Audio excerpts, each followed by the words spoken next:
Welcome to Mineral Talks Live, the monthly live mineral webinar that brings you in-depth and in-person interviews with mineral people from around the world. Mineral Talks Live is brought to you by a joint effort among the Mineralogical and Geological Museum at Harvard University, the SMMP, and Blue Cap Productions. Tune in on the first Wednesday of every month and stay connected to your mineral world. Now, broadcasting live from beautiful Honolulu, Hawaii, the land of aloha, ukuleles, and shakas, this is Mineral Talks Live.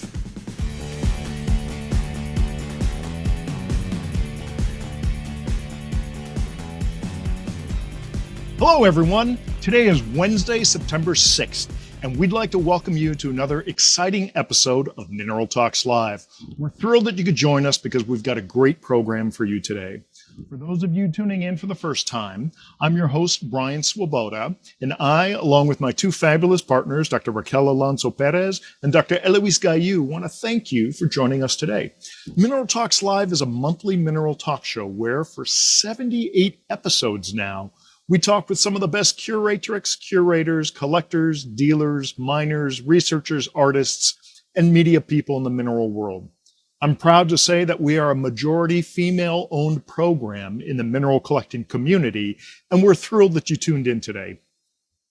If you happen to have missed any of our past interviews, there's a complete list of all those episodes, along with links to those interviews at the URL located at the bottom of the screen.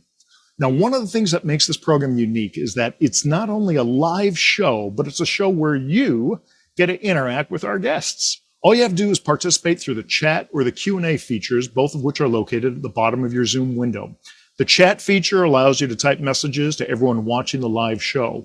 We encourage you to post your thoughts, comments, or questions about what we're discussing in this chat area while we're talking. Now, Raquel, who is normally based in Cambridge, Massachusetts, is on a plane back to the U.S. right now. So it's just Eloise coming to you live from Paris, France, and me coming to you live from Honolulu, Hawaii, on the show today. Throughout the show, Eloise will be monitoring the chat area and will be active there. Occasionally, she may even interject a question or comment to us in the interview that she's received from the chat area. So don't be shy. Go ahead and use that chat area. As for any general questions you may have for our guests, those questions can be typed into the Q&A section, and we'll get to those questions at the end of the show. Finally, towards the end of the program, you'll see a window pop up on your screen. This is our Quickfire 5 questions segment to see how well all of you know our guests. It's just a bit of fun, and it's a way for you to get to know our guests better so that when you see them at the next mineral show, you'll have an icebreaker ready to go. I'm extremely happy to have today's guest on our show with us today. He's a really good friend of mine who's always ready with a warm greeting and a cool drink. He's an incredibly prolific field collector and geologist. He's a brilliant researcher, and like me, his ancestors come from the Western Slavic states. Ladies and gentlemen, it's my pleasure to welcome Dr. Martin Števko to our show today. Martin, how you doing, buddy? Oh, I'm doing all right. Thank you, Brian. So first of all, I would like to thank you for inviting me to talk at this show, Well, it's my pleasure. I know you and I, we've had plenty of dinners in Sainte Marie, and we've talked about getting you on the show, and I'm thrilled that our schedules have finally been able to sync so that you can join us. Yeah, my pleasure too, Now, cool. Now, Martin, you know that I always love to turn back the clock on our guests, so it's now your turn in the hot seat. Tell us about how you first got introduced to minerals and what made you decide to pursue a career in mineralogy. Well, it was quite complicated, I have to say, So really, my first memory of collecting is from kindergarten when I was walking, and did find some small fragments of slag from the iron smelter, which were quite nice green and blue color. That's my first memory of collecting some, let's say, not the minerals really, but the rocks, But then later on, when I was around 9 years old, I was basically visiting the quarries around my city instead of school, I have to say. And yeah, basically, I was using my lunch money, which my mother was giving me for the buying a lunch, and instead of that, I was buying tickets for the buses, And I was traveling all around the county, to collect the rocks, and everything was fine for a while. But the one day I forgot to take that bus ticket out of my pocket, and it was over.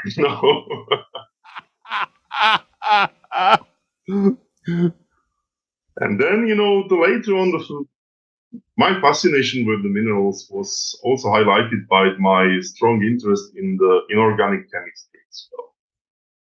And the most fascinating thing for me was that most of the metals actually are coming from minerals. Right. That was rather interesting thing for me. So I built a small laboratory in my room, and I was trying to extract all of the metals out of the any ore minerals which I collected. Well, okay, wait. You built a small laboratory in your bedroom to extract metals out of minerals? Exactly, yeah. But What did of your course, parents think about this? like normally with me, it went really funny because I nearly burned my parents' apartment during one of those experiments. So everybody in the town was aware of me after a while that I'm doing crazy experiments. Some explosions sometimes happened and things like that. Always carrying a lot of rocks, and I was always dirty kid.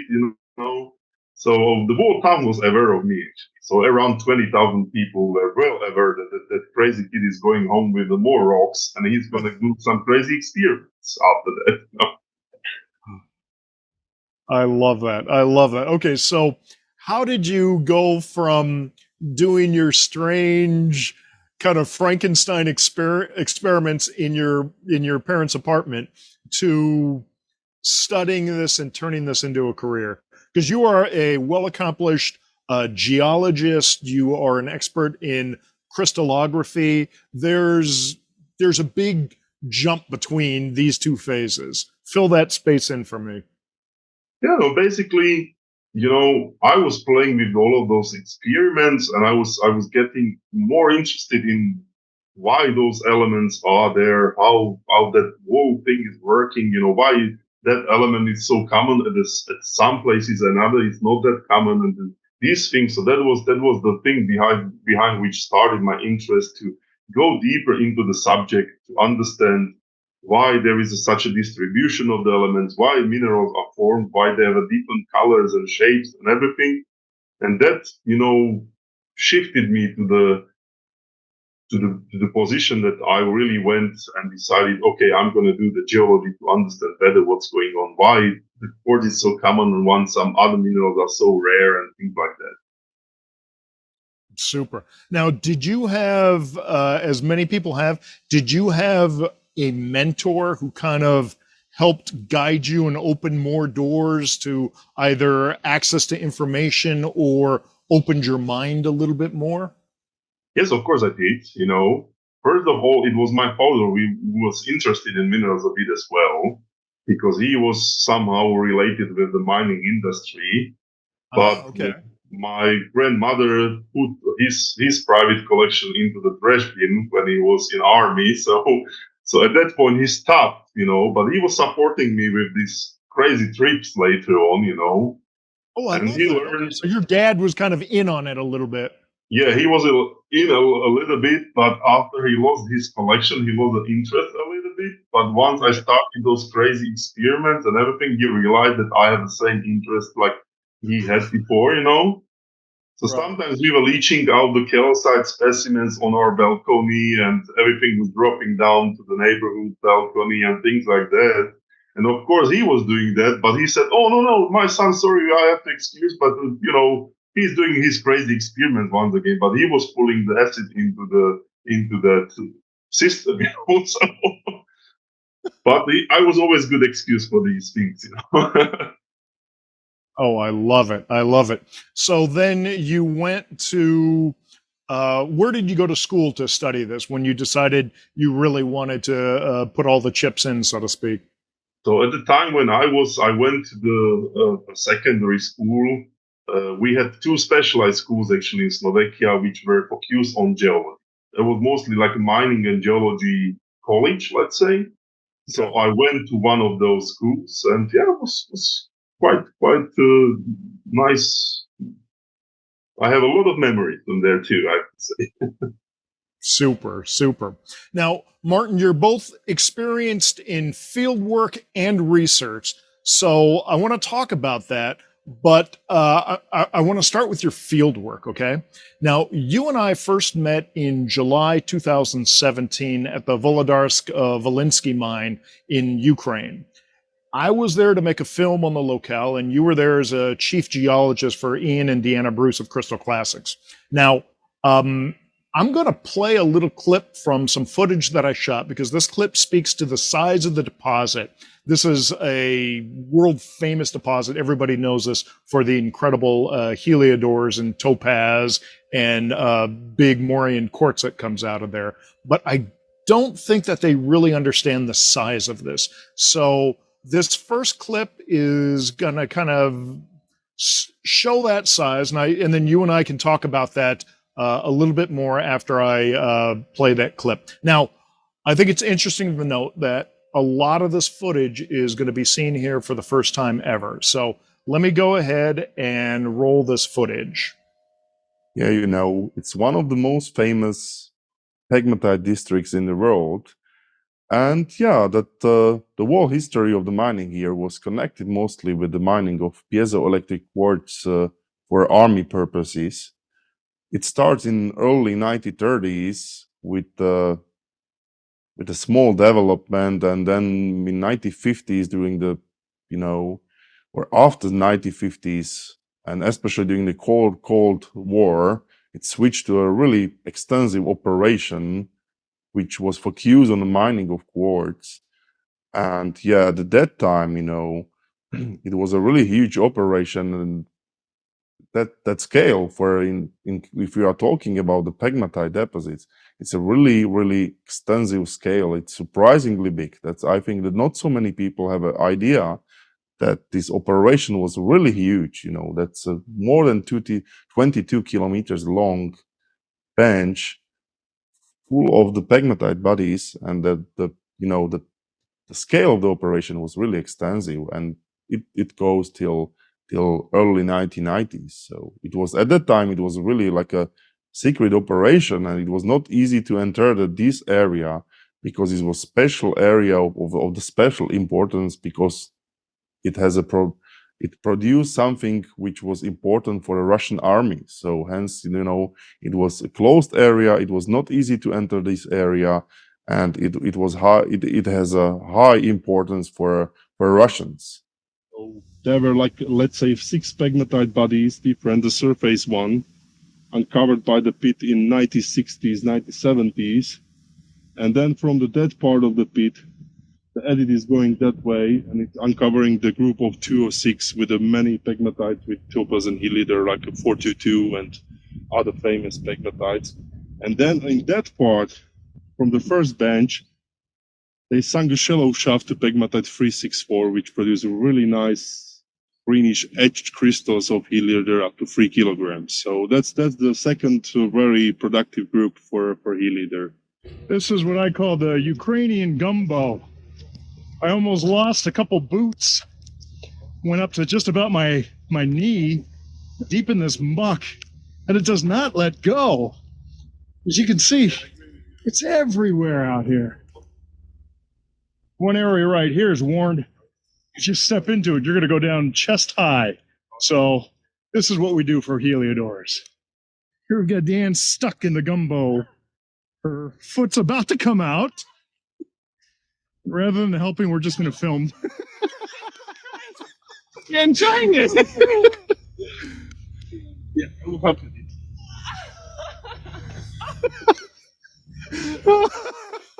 Excellent. So simple. Now, Martin, I think you remember that time incredibly well. That was, it blew me away when I first got there, realizing how big this place was. And this is just on the surface. Share with us kind of some thoughts that you had when you first had arrived at Volodarsk. Yeah, I was really surprised, because really that area was top secret area during the Soviet time. because the piezoelectric quartz was really important for the army purposes. It was really hard to get there, even late 80s. There were only you had to get a special permission to get to the area, and the maps were not common. There were not many published works about the pegmatites. If there was something published, it was in the Russian language, and mostly only the single body cross sections. But it was really shocking, even for me, when I first time visited the deposit, how big development was done there for the mining of quartz. Because nowadays you can prepare the better quartz in a lab. But they really did a big surface operation, and then in the 60s they switched into the underground development, which is several shafts, like interconnected levels, more than 100 kilometers long. So really a big operation for the pegmatite depot. Now, in that clip that I showed, there was a segment where you were going through a bunch of the maps in the map room. Now, they had incredible records of the mine, incredible amount of maps, and you spent months just going through, pouring through access to all those maps. I mean, it was an incredible operation. Yeah, it was, and really it was a nice job to see how detailed were all of the geological maps. So they properly mapped every single body, and there were more than 2,000 pegmatite bodies. And the strange thing, these are called like chamber pegmatites. So it's like mirrolithic pegmatites, the classic ones, which they tend to have a big pockets. But the normal mirrolithic pegmatites are normally up to 2-3 meters in size. But these are sometimes huge, like 70 by 50 meters. Now, one thing that surprised me, this is my recollection, so please correct me if I'm mistaken, but in the beginning of that clip, there's a shot that's flying over a lake. Now, that lake was actually a pit, right? They were digging that pit, and that just filled up with water. Am I correct in that? Yes, exactly. You're right, Brad. That was one of the several pits, huge ones. When there were clusters of the pegmatites, they made the big pits to open the several pegmatites by the one pit. And that's one of those examples. And that was the thing that really impressed me, because I think I was there 2 days before somebody told me that that lake was actually a pit similar to the one that was being worked while we were there. And you had about 6 or 7 of those backhoes just pulling material out and kind of staging it out of that huge pit. And it was obviously very rainy when we were there, and this entire pit was basically a clay pit. There was no hard substrate anywhere. It was clay everywhere. You had to walk on the boards. Otherwise, like we saw in the clip, you might get sucked into the mud like Deanna. Now, that is, to me, remarkable, because we think of mines and we all have a very similar picture, but this went beyond the scope of anything I had seen before. Even in the little forests from the lake to the pit that we were digging, you would find these mini pits, almost as if bombs had been dropped there. And those were from all the local people coming in, digging, trying to desperately to find something. Yes, exactly. So the biggest problem there is that the whole area is highly Calvinized, So there was a really strong chemical weathering. So let's say topmost, sometimes even 15 meters down from the top, it's heavily Calvinized. So after the heavy rains, it's just a pure mud and clay, So that's why we were not able to use the dumpers effectively there. So we were instead of that shifting all of the mud outside from the pit with the several excavators. It wasn't a cheap operation because of that, but all of the dumpers were just stuck in the clay and was over. So. And to me, the interesting thing is you had mentioned what did you say? 2,000 pegmatite veins. These are not the veins; they are like more like a bubbles, let's say, or rounded bodies which are not typically veins really, but that's why they are called the chamber pegmatites, because they are more like bubbles or rounded bodies. But it's more than 2,000 which were mined, and then around 12,000 which were discovered but were way too small, for the production of quartz. But 2,000 were really mined for quartz. Now, I'm going to play one more. Actually, I have two more clips to play, but this next clip, also from Volodarsk Volinsky mine, we had been shooting there a couple days, and we had gone to the museum. We're taking a lunch break, and we got a call that they think they found something. So we had to rush back. And you viewers, you're going to see what it's like to find a large piece of heliodor there. And what I want you to pay attention to is look at the area surrounding the heliodor, and you'll see that it's all this clay mud. And so there's no signs pointing to it. You just dug and dug and dug and hope you found something. So take a look at this clip, and I think everyone will find this very interesting. So 5 minutes ago, we were having lunch at Volodarsk. We had an urgent call from one of the miners here at the open pit in 206, and they've started to find a really big heliodor. This is a small fragment off of the heliodor, and we dropped everything. We've rushed straight here to see what this thing looks like. Even Martin's very excited. He can't wait to get in the pit because we haven't seen this yet. Yeah, so let's take a look and go down to open pit to see the crystal.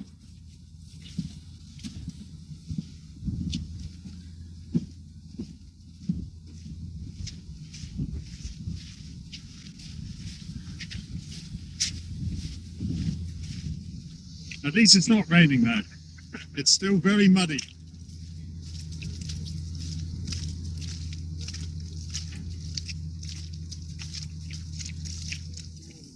Wow. Oh my God. That's got maybe better.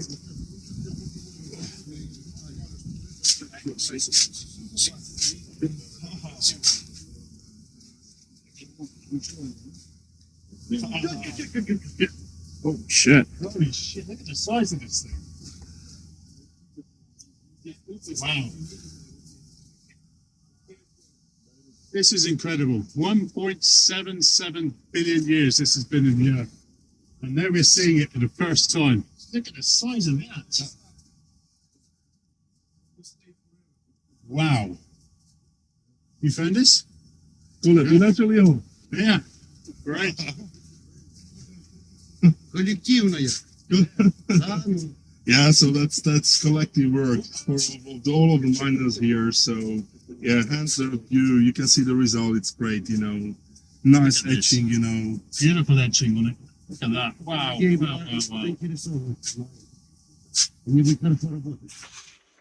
Well, here's the big crystal. It's going to be pulled out. It's been in the earth for 1.77 billion years. And the colour's great. I don't know how did you think this thing is, Mark? Yeah, it's really nice. A big one with nice etching. So yeah, that's surprising.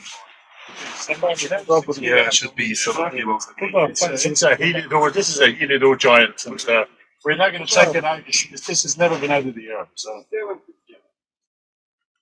are we going to pull it? Yeah. So yeah, let's give it a go. I don't want pop. Yeah. It's going down. Oh, listen to that noise. Oh my Whoa. Wow, that is heavy. Oh my God. Oh, who is the board? Whoa. Oh my God. That's incredible. Wow. Watching, what do you think of that? Yeah, I like that. Definitely seen it. How did that heliodor taste, Martin? Wasn't bad. I can't complain. Oh my God. And so now we also spent some time underground there. And this to me was the part that was really incredible because you spent a lot of time poring over the maps. And we ended up God, it took us close to an hour to get down into what was was it 520, 521, the pit? 521. 521, the biggest pegmatite, the biggest producer of helidor. Yeah, 521, second level of shaft number 3.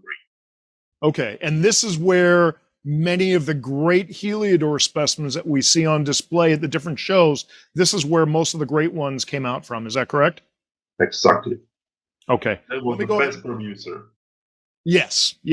All right, let me go ahead and roll that. And I'm going to leave my mic on so that I might make some commentary during the playing of the video.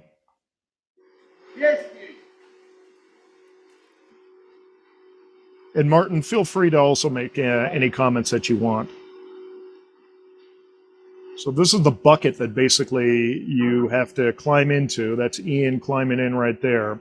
And then they lower you down the shaft. That's Peter Lickberg, who just happened to be there while we were there. So great collector, great friend as well. And he was there really in the early days. There's Martin climbing in. And I think we're going to make soup here. And that's Albert Russ, who he's a wonderful photographer, good friend of ours. And he was there doing some incredible documentation also.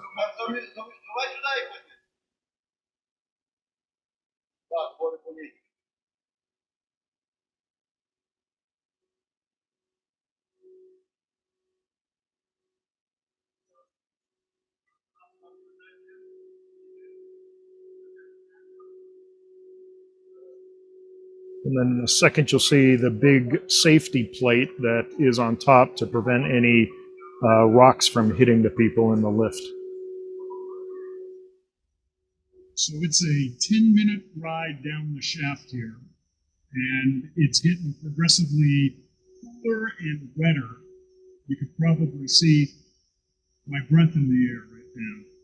And off to the side here, there are a series of wooden ladders that the miners can take, and they use that because it gets them up and down quicker. There is certainly a significant drop in temperature right now.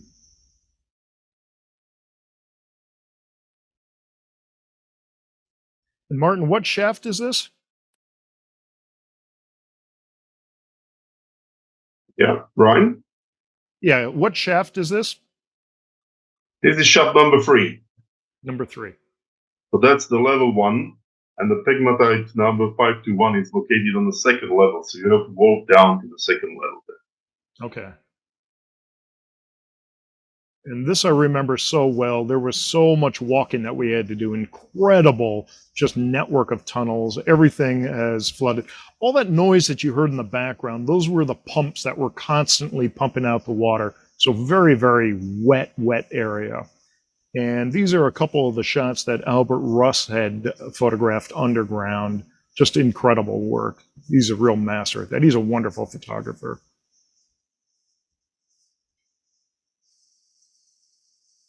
And everyone was carrying filming gear. That's Peter going up a ladder with a tripod. And that's Martin kind of waiting in the wings, making sure he's not directly behind Peter in case Peter slips down. And Martin's hauling my lighting kit. But I mean, it almost felt like it was raining down there. So here we have a typical profile through the let's say leach zone, where we have still some breccia with the big fragments of the feldspars together with the fragments of the morions or smoky quartz, and then closer to the contact you can see some albite and later feldspars, which is called leach zone, and this is the zone which contain helidors and topaz. Да, был самый дядь Берила, было много. Мы тогда работали с местной фирмой. And that's one of the miners that we were interviewing when we were down there. That was the main goal, to get down into that chamber and do some interviews with some of the miners, talking story about what it was like, what they were looking for. Martin, what was your reaction to being down there? And you had been there previously, but what was your reaction being down there in that chamber for the first time? Yeah, the first time, was for me such a famous pocket, to see the place. And then I had the chance to see even heliodors in situ, when we were mining there. That was like, I was always, curious how those things are looking like when they are still in the ground, Mm-hmm. And that was really, surprising to see them really how they look like in that like elbite and mica fragments, the breccia, and they are in between just lying there. You have to be careful, but once you pull out those things, they are completely floating in the crushed material. Well, I've always enjoyed seeing the heliodors that we see in the cases and in some of the wonderful books. And we've always known, you can tell at a glance, that's from Ukraine. But being at the locale, it gave me a whole different appreciation of that. Share your feelings along that same lines in terms of how Volodarsk Volinsky kind of changed your perspective of the specimens that come from that locale. Yeah, I was well aware of those specimens because they were not that common in the Western market. But here at the universities, for example, when I studied here at the Comenius University, we had some specimens already in the 1970s coming from the Volyn deposit. But nobody saw them on Matrix or how they were looking like. They were just appearing in the market. There were some theories that they are maybe even made in the lab by crazy Russians or whatever. And when I finally saw how the place is looking like, I was thinking, okay, it's going to be like small open pit operation or whatever, But when I saw the extent of the exploration tunnels and how many pegmatites were open there, and the size of the pockets, especially, because normally in the typical vein type pegmatites, the pockets tend to be not that big. You hardly have a walking size cavity. But here, sometimes the pockets are like 50 by 50 meters, Right. full of the quartz. And then below there is a leaching zone, which is typically containing those gemstones. So it was shocking for me to see them really how they grow in those areas where you have a big quartzes and the Russians removed all of the quartz because that's what they were mining, but sometimes left all of the gemstones there because they had zero interest in the gemstones. Yeah, to me, that's fascinating. We all think of it for the heliodors, for the topaz, the bicolor topaz, but all of that was started for none of the things that we appreciate about it. It was a military operation to get the piezoelectric quartz for their, I believe, same thing in World War II for the walkie-talkies. Yes, exactly. Yeah. So now, Martin, beyond Ukraine, you've also done some important field work in both Mexico and Slovakia. Tell us about some of those projects. I have some photos from your exploits in both ready here. So go ahead and talk to us a little bit about those projects, and you can ask me to pull up photos as we need them. Yes, sure. First of all, I have to thank you, Ian, Bruce, to really introducing me to this world of, doing all of these mining projects and searching for the localities which could be producing the mineral specimens. It was a little bit new for me. And yeah, well, I was really lucky, because after I finished the project in Ukraine and been working for Ian up at the north of UK for the fluorides, Ian came with the idea to do some other projects and maybe have a look in Mexico. What's the potential is there for the mining of mineral specimens? And so Pierre Megao, everybody knows Pierre Megao, the king of Mexican minerals, he put me in touch with the brilliant young Mexican geologist and mineral collector Gerardo Perez Reveles.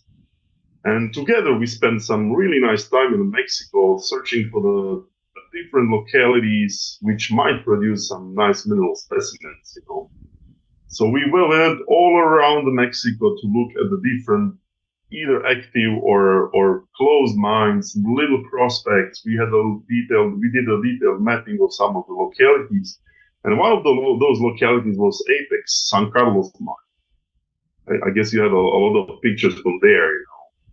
Okay, yeah. I think this is a shot of you down, checking out one of the pegmatites there underground. This is El Tule mine. This is El Tule, which is famous for the combination of the Celestine with the fluorite. So we went there to the Sokavon mine, which is major producer of the specimen. So you can see that's a layer of the pure Celestine, which is like 1.5 meters wide. It's coarse Mhm. grained Celestine, and sometimes there are those pockets which produce a big plate of Celestine, mostly clear or white crystals, and on top of those Celestine blades there are powerful fluorides growing like different groups. So that was one of the abandoned mines which we visited. I had a look for the potential specimen mining operation, and then we went to the San Carlos. So it could be another picture then. Is this the Yeah. San Carlos? Yes, exactly. So that's the start. So it was me, Gerardo, and one mineral collector from the Santa Eulalia area who knows the place very well. And we down on a rope to the one of the ventilation shafts, just with the plain rope, not much of the safe stuff, I have to say. But he said, "Oh, it's easy, no problem. Only 12 meters. You can go down, no problem." Well, And we I like went the ladder there. down. I understand you're taking a patent on that ladder. Yes. That was like a little ladder, which was not that stable, but was fun, because I did a lot of crazy things before with the collecting here in Slovakia, so I had no problem to do that. And it was fun because we went directly into one of the abandoned stoves, which I was surprising. The vanadinite was everywhere. So that mine produced, I think, one of the best vanadinites from the Northern America are actually coming from San Carlos or Apex mine. So Now, I think that place has a good potential for the mining of specimens in the future. There were some really nice vulcanites coming from the place as well, which were kind of red crystals up to, let's say, 3 centimeters on white calcite, but those are pretty rare. But the place produced really nice vanadinites. I have one example here which I kept yeah, from. I think you have one with you. Yeah, Yes, there we go. I have one here. So really big chunky crystals, really nice shape, really sharp, three-dimensional groups with the calcite. Miguel Romero had the really good ones in his collection, but this find happened just a couple of months after we left the mine, and one of those miners, they went there and they were digging in the pillars, and they did find basically the best Mexican vanadinites ever.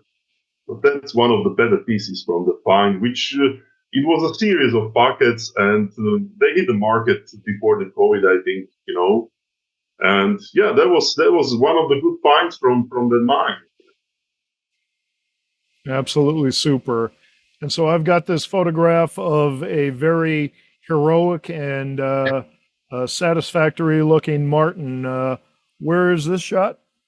That's San Carlos after That's Wall San Day Carlos. Underground. After the Wall Day of Underground, I was so happy with what I saw there underground. And we just took a couple of pictures, outside of the mine because it's quite a nice place. I really like the view there. It's pretty abandoned, nobody's there, but it's a lot of buildings from the former mining there, and you can get into the mine by the several different entrances. So it's really I love to go. I love to go underground to do the digging, So that was for me. I was in heaven there. Absolutely. Now let's talk about some of the stuff that you've done in Slovakia. Where is this and what are you looking for? Yeah, so basically, that was a start. So I'm primarily collecting minerals from Slovakia, because that's the country where I was born. And Slovakia, it's not a big country. If you compare by size, I think it's size of, let's say, state of Mississippi. But since we have really like diverse geology here, and a lot of happened in the geological history of Slovakia. There are so many ore deposits. So let's say for the size of the country, which is like 40,000 square kilometers, we have over 1,000 mineralogical localities for different minerals and different mineralizations. So I was lucky to get into most of these localities doing my field work, and occasionally I did find some nice things too.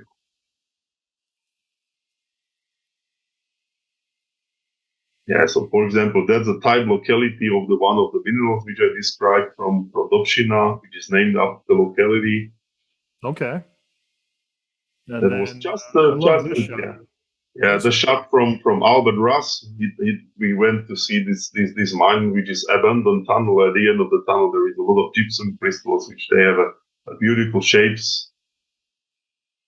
I think this fashion shot is perhaps one of my favorite. Yeah, that's exploration of the old silver mines, which is going back to the 16th century actually. So this is really old tunnel, and I went there to see if there are any silver minerals left there, and there were some. Okay. Now, this is actually incredibly impressive. Makes me think back on Volodarsk. Just the size of this chamber. Where are you? This is the old stope in the Števko mine in the Hodruša Hamre, which was the biggest producer of the silver in Slovakia in history. And it went back to, let's say, at least 14th century. And this is one of the major ore shoots which were mined out completely nearly. And yeah, that's a picture from that mine which produced some nice silver minerals, some nice amethyst specimens. And I was doing a lot of underground exploration there because there is a still chance to find some specimens there. I was there last week. You were there last week. Okay, yeah. I think we were trying to set up a test session last week, and you were out field collecting. This photograph, I mean, without you in that, or I'm assuming that's you, without that person in the photograph, it doesn't give a sense of scale, but having that person there just makes this amazing. Yeah, at that point, at that area, the vein was like 8 meters or 9 meters thick, and they mined out completely that vein because it contained 7 or 10,000 grams per ton of silver. So the whole area is mined out completely, but yeah, it's a big stone. Sure. Now, what are we looking at here? Yeah, that's one of the copper deposits. I really like this copper secondaries, and we have a lot of localities in Slovakia. So I love to do the collecting of the different secondary minerals. And that's one of the localities where you can find a nice azurites and a lot of rare minerals. That's great. And then, I just had to throw this in here again because you just seem to be Mr. Ladder Man. Yeah, sometimes you have to go down. Going outside, it's a little bit more difficult than going down, but so far it works for me. Well, now, Martin, like I said, I've known you for a long time, and I've known how passionate you are about getting down in the dirt, getting a little bit dirty, and looking for the minerals. But it was really when you gave a presentation at the SUBMEB conference. I want to say this was 2018, I think. You had done a presentation with a person that we had here on the show, Malcolm Southwood, debunking cuproatomite. Now, this presentation is currently online. People can watch this. The URL's at the bottom of the screen. I think Eloise is going to type the URL into the chat, so people can just click straight on that. Martin, tell us a little bit about what this study was and how you got involved in what you and Malcolm were doing to get this done. Well, I was always, as I said, I was always interested in chemistry of minerals. And, everybody loves secondary minerals because they are colorful, they are really pretty. And that's how I started with the collecting colorful things, And I always had a strong interest in crystal chemistry as well, And those things just combined, and when Malcolm said to me that he's doing some research on let's say, adamite olivenite series from Sunep, and I will always love the Sunep like locality because that's really a prime locality for the copper secondaries. I said to him that actually doing some analysis on the Adamites or Leavenite series too from the synod. So we agreed that we can work together on that, and we put together a lot of data from different morphological types of the members of the series with the different colors, different crystal shapes, and we just wanted to know what they are, what they really are, because they are sometimes labeled like Olivenite, sometimes Cooper Adamite, sometimes Adamite. But we done a lot of microprobe work, and we did find how the solid solution is working there in the Synod. I recently done the same for the Milpilat mine, and it was rather interesting study, and yeah, it was great work with Mal together on that subject, and it was published in the Rocks and Minerals later. And yeah, it was not only interesting for the researchers, but since Malcolm had a lot of different habits of the crystals and colors, I think it's a useful guide for the collectors to, they can have a look either in the presentation or the article itself and see what they have in their collection, and they can see the chemical data, what is really zinc olivenite, what's adamite, what's olivenite from the locality. Yeah, and it's a wonderful presentation. I encourage everyone to go check it out. Martin, you've done other research projects. Tell us about some of the other ones you've done. Yeah, so basically, I'm heavily interested in the crystal chemistry of sulfur salts or any secondary minerals. So that part of my work is to find out how the natural systems or the compositional fields are working within the specific minerals. One of the examples was those adamite and leavenite series, but I'm doing it more rare sulfur salts too and the secondaries, And of course, I'm really interested in one subject, which is weathering of complex ore minerals, like, for example, tetrahedrite. So right now, I have a good project to dealing with how tetrahedrite is weathering, how the elements are acting during the weathering, which ones are more stable, which ones are more active, how the secondary phases which are formed are stable in a different environments, things like that. That's rather important, because then you can, this is really sometimes the results are really practical, because you see what was happening over the years with the fresh ore minerals, how the elements were mobile and which one were bonds into the crystal structures of minerals and are there. And some of them were leached out and went into the surface waters and whatever. And in case of tetrahedrite, you have a lot of toxic elements in tetrahedrite, right? So you can see that there is some synergy of the elements, how they are behaving during the weatherings. But some of them are more mobile, some of them are more stable. And if you have a complete study from the different geological environments under the different conditions, you can apply those results, for example, for the remediation of the former mining sites and things like that. Well, I love that, because the research is focusing on potentially solving or laying the groundwork to solve real world problems that we could be facing down the line.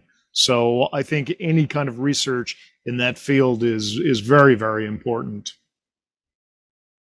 Yes, sure. And the other thing is, I have a good friend of mine in Germany who is locked into the thermodynamics, and he is doing for me a lot of crazy solubility and any other, thermodynamical experiments to find out entropies and enthalpies of the minerals, and he can produce the stability diagrams of those phases.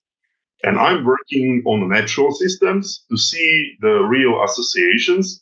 And then we are fitting those data together to understand if what he is doing in the lab is really reflecting what's happening in nature or not. And you can calculate different things like the stability of any copper, for example, copper arsenate in the system, vice versa, the activity of copper and arsenic or pH or any other conditions. And this is telling you which mineral might be more stable under the specific conditions. So that's one of the subjects which I'm working with as well. And it's quite fun, because always you can get some surprising results.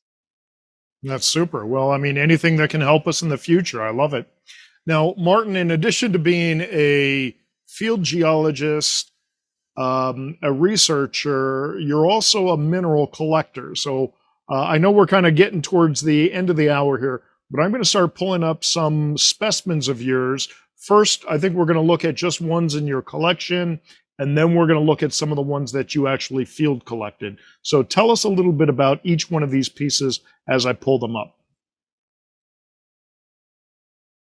Yeah, so that's one of those examples, So we have a lot, of course, the quartz is quite common everywhere on the world, but some of the really nice amethysts, very close to some Guerrero Mexican ones, are coming actually from those silver mines in the central Slovakia. So this is one of those examples of really saturated amethyst specimen where the phantom is from the epithermal mines in the Banská Štiavnica in central Slovakia.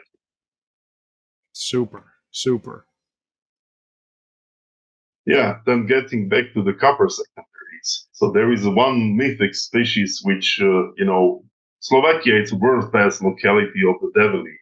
And this is a Develin, which is calcium and copper sulfate. And yeah, it's well known like the Herrengrundite. And yeah, that locality in the late 1880s produced the best specimens in the world, and they are still the best in the world. So this is kind of like 6 centimeters tall specimen, quite nice rosettes of Develin, which is hard to get nowadays. And that's one of the specimens from my collection, photographed by the Laszlo Kuki. Laszlo was a guest on our show, and I was going to ask you because these don't seem to have his signature on them. But thank you for mentioning him because he certainly deserves recognition. Definitely. Laszlo is here, by the way. Oh, hey, Laszlo. Good to see you online. Yeah, so this is another copper secondary which is famous from Slovakia, Ukra, So it's a copper arsenate, which is quite rare actually in nature. And again, it's a world-class locality. It's a type locality. It's in central Slovakia. It's called Lubietova. And the German name of locality is more well known. It's Liebefeld. And the Liebefenite is another mineral which was described from there. And the eucharite, it forms nice green crystals, sometimes even up to 2 centimeters. So this is one of the examples from my collection.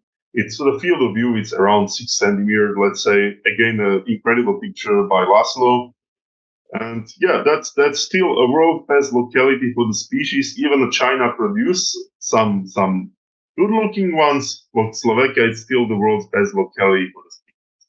No, that's super. And that's absolutely fabulous. All right, tell us about this one. Yeah, and then we have a Kermesite.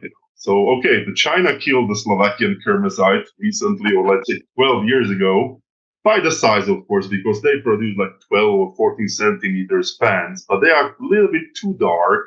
And this is an example from the Pezinok antimony deposit, which produce also let's say the biggest aggregates were up to 14 centimeters, but they are a little bit more reddish. So that's another classic mineral coming from Slovakia, and this has a lovely contrast with the white calcite. Again, incredible picture by Laszlo.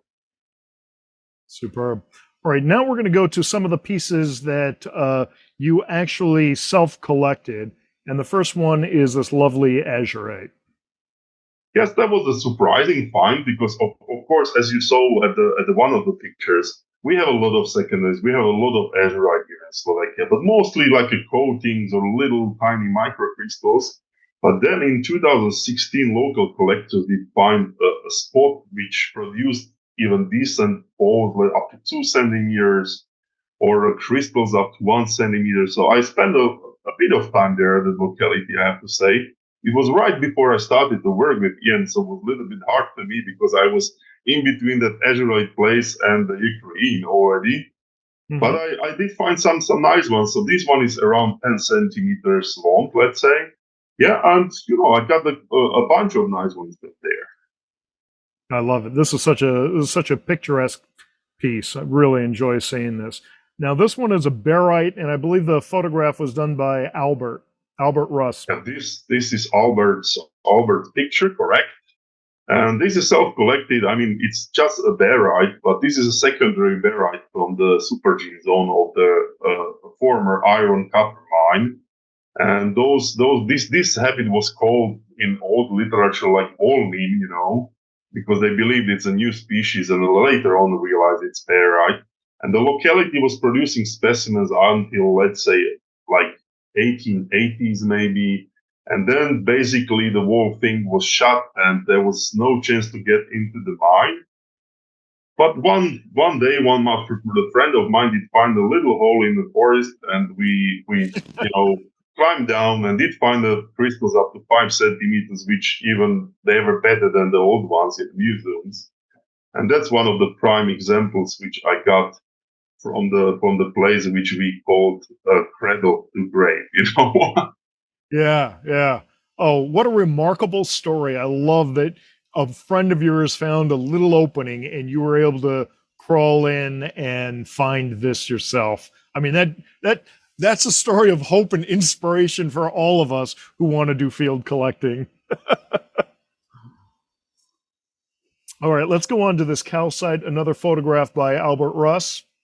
Yes, that's just a calcite, but it's from the active talc magnesite mine, which penetrated alpine type weights at one spot, and did produce some nice pink calcites. This group it's like 12 centimeters across, And it's another crazy story because we were digging at that mine for the pyrite crystals, which was at the end of the lens of the magnesite, was like a layer of the schist with the pyrite cubes up to 4 or 5 centimeters.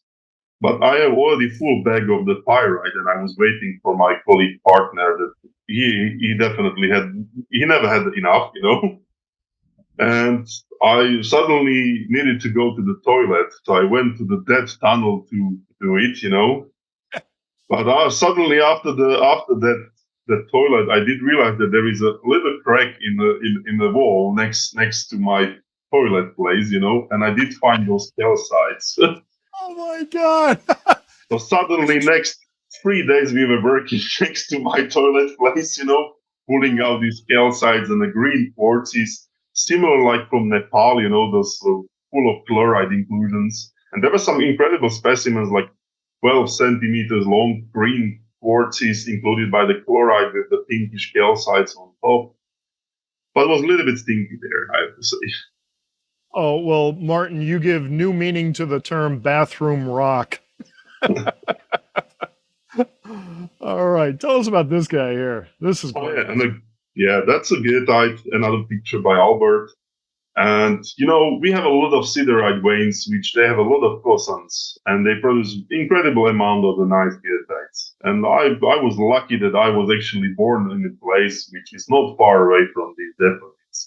So I spent a lot of time underground trying to find the good goethites, and I did pretty well or I was pretty successful with the finds. I did find in many different localities. Recently, even very nice iridescent ones. But this is around like 9 to 10 centimeters across. Really shiny goethite. Superb. Absolutely superb. All right, this is the last one that we're going to review. So tell us the story here. Yeah, another secondary mineral, and I mentioned it before. So that's from the type locality. It's libethenite, which is copper phosphate, with the pseudomalachite, which is that lighter green botryoidal stuff. But this is quite remarkable for the locality because normally those crystals are reaching like, let's say, 2 millimeters, 3 millimeters. This specimen has a crystals like 8 millimeters across on top of the quartz, and I'm really happy that I self-collected that one because it's one of the really best ones from the locality. And I was lucky I got it. I missed the friend's birthday that day, unfortunately, because I went underground in the night to do the collecting there. But that's another picture by the last flow, and yeah, that's from the Thai locality. You can compare the quality with the old ones in any museums like Vienna or Prague or Smithsonian. So I'm pretty proud of this guy, which is like, let's say 9 centimeters, 10 centimeters across. Absolutely superb. Now, Martin, you are also on the IMA's Commission on New Minerals, Nomenclature, and Classification. So, being that, you also get to help identify new minerals, correct? And is it about 8 or 9 new minerals that you've helped to identify? Yeah, so far we are getting to 9 now. Okay. And working for a few more. But yeah, I was lucky that I did find several new minerals mostly in Slovakia, but I worked on other ones from the different parts of the world too. But I love to discover the new minerals here in Slovakia. That's part of my fieldwork as well and research. When you are searching on strange combinations of the elements, you are definitely going to find some new ones, and that's what happened. And of course, I'm in a commission like a voting member.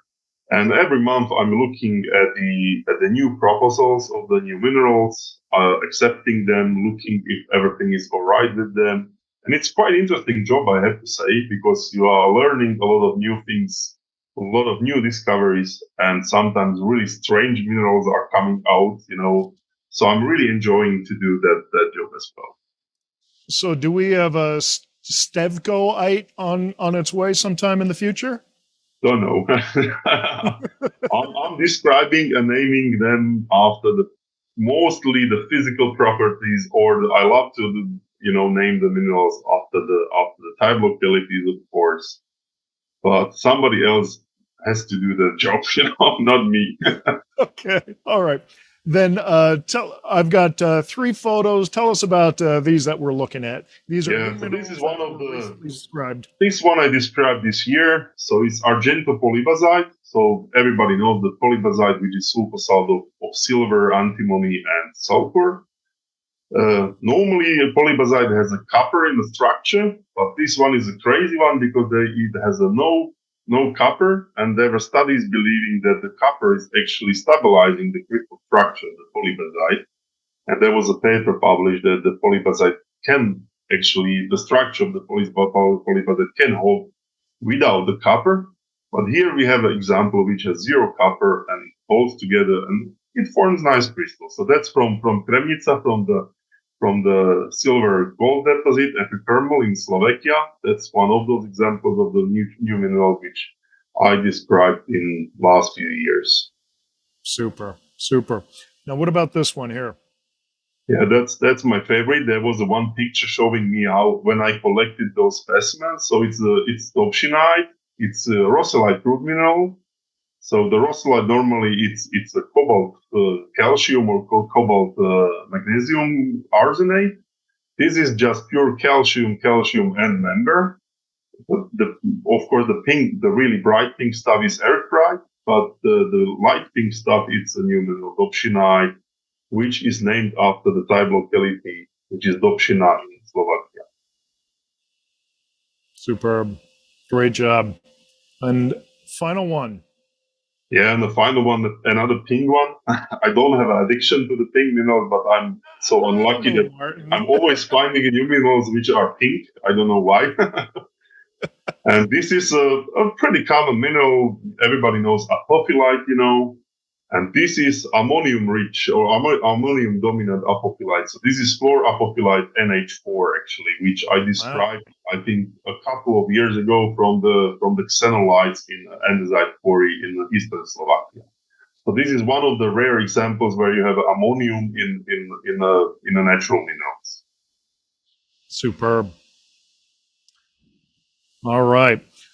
Well, Martin, we are at the top of the hour, so I'm going to move on real quickly to one of our favorite segments, which is Quick Fire 5. I think you might know how this goes. If not, there are basically 5 questions I'm going to ask you. Each question has 2 answers. All of your answers are correct.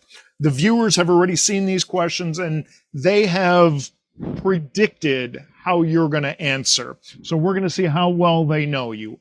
Are you ready? So I'll read the 2 answers and you tell me which one you resonate with strongest. Okay. You got it? Yep. Okay. Are you ready? Yes. Here we go. Question number 1. Favorite mineral to dig for, topaz or fluorite? Fluorite. Fluorite. Ooh, without any hesitation, you go fluorite. Okay. Question number 2. This gets a little bit more difficult. Tucson restaurant, Wild Garlic Grill or Buffalo Wild Wings? White garlic. Wild Garlic. Question number 3. This is really one of the toughest ones. Your favorite drink to challenge Americans, whiskey or vodka? Oh, vodka. Let's say vodka.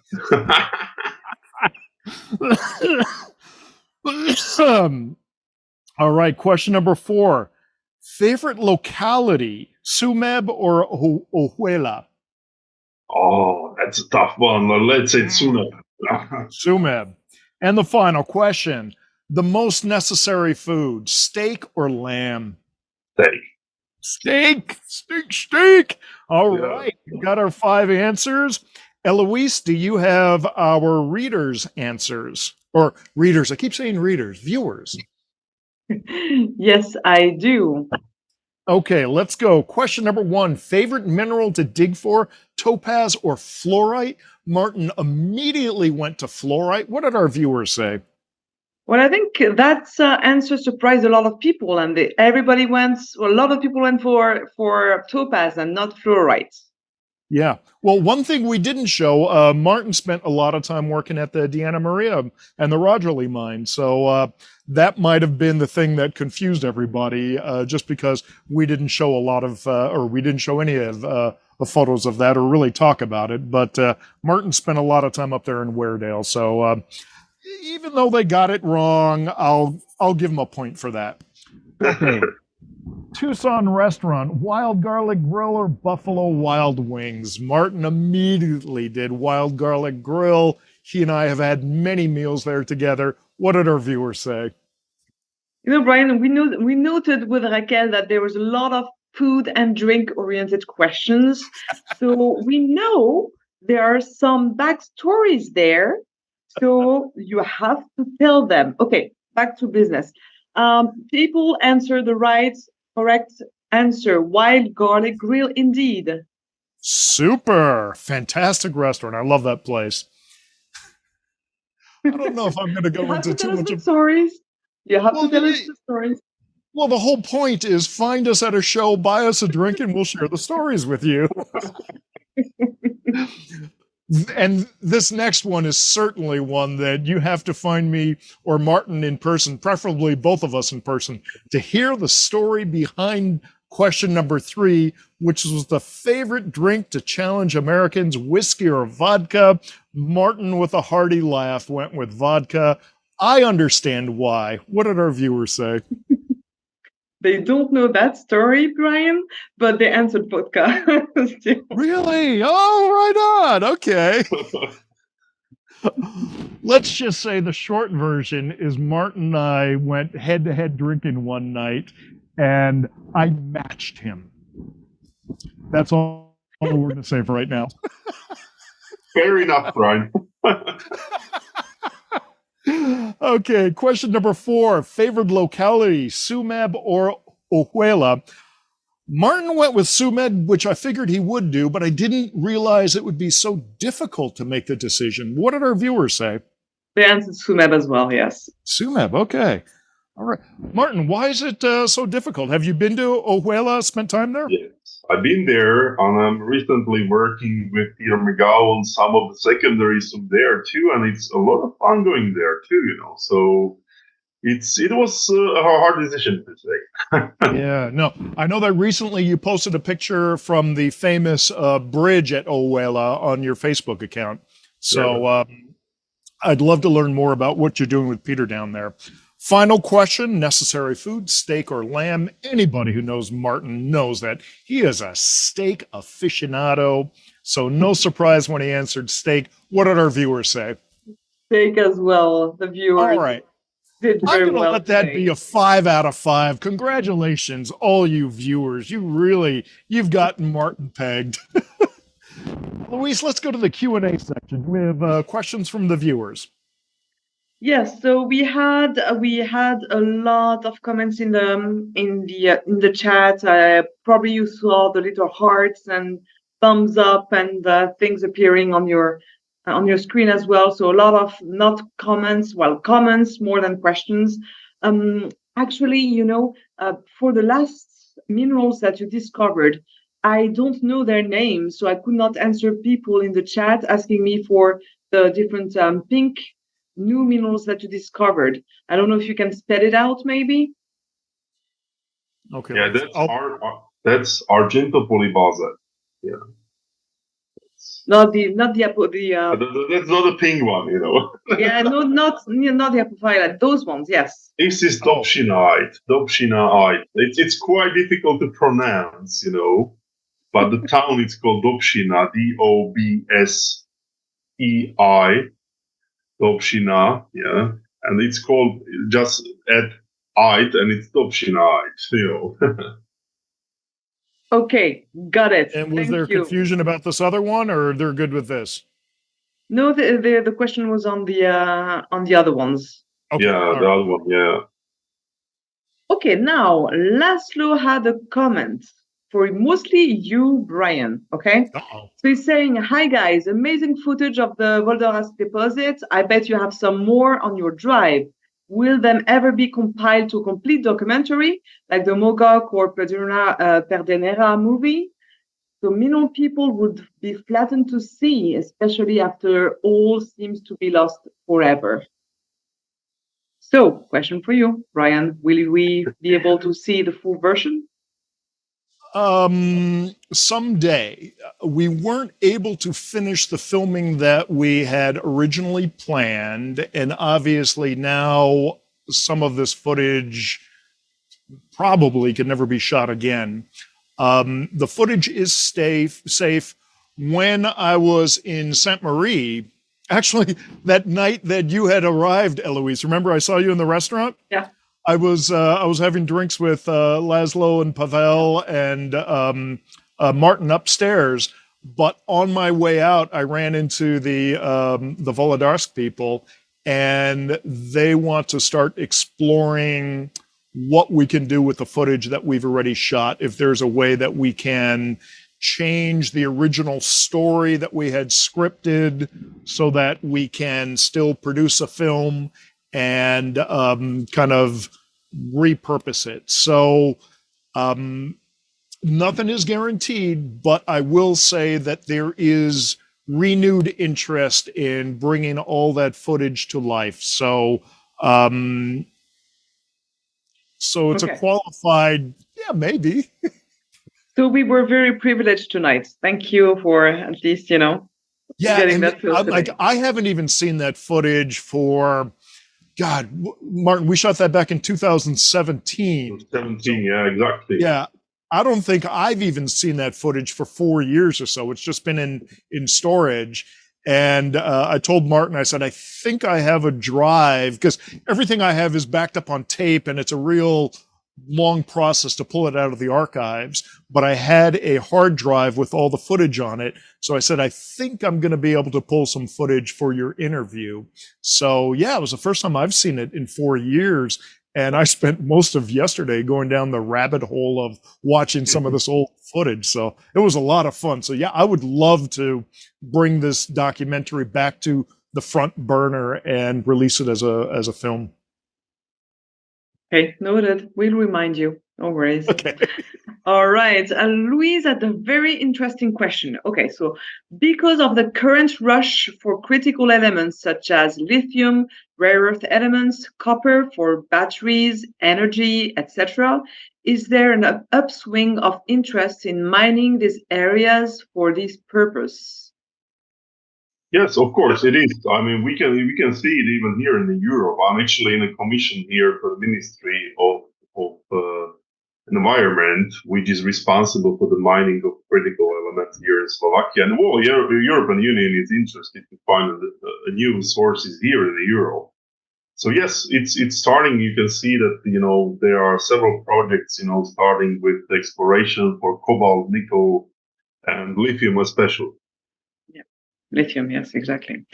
All right, so that was all I had in the Q&A. I hope, as Raquel is not here today, I'm probably forgot some in the chat. I'm sorry about that if I did.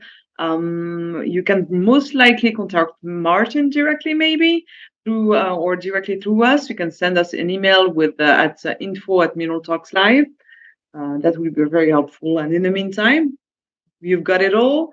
Martin, that was absolutely wonderful. I loved seeing that footage and seeing all the photos from you going down. That's just insane. And yeah, that's a lot of fun stories as well. That was a lot of fun. Thank you very much. Thank you too, guys. Well, Martin, we have one final comment here from Ann Beth Rayman, who says, "What a fun spirit you have, Martin. Wonderful journeys, stories, and specimens. Maybe your sensitivity draws pink minerals to you." It's possible. Looks like, so far it looks like, I'm trying hard to get some black ones, but, for some reason, pink ones are, just popping on me. Martin, stick with pink. I think it's more perfect. All right. To all you viewers out there, thank you so much for tuning in. Tune in again next month. We're going to have another great episode of Mineral Talks Live. Have a fantastic month. Aloha.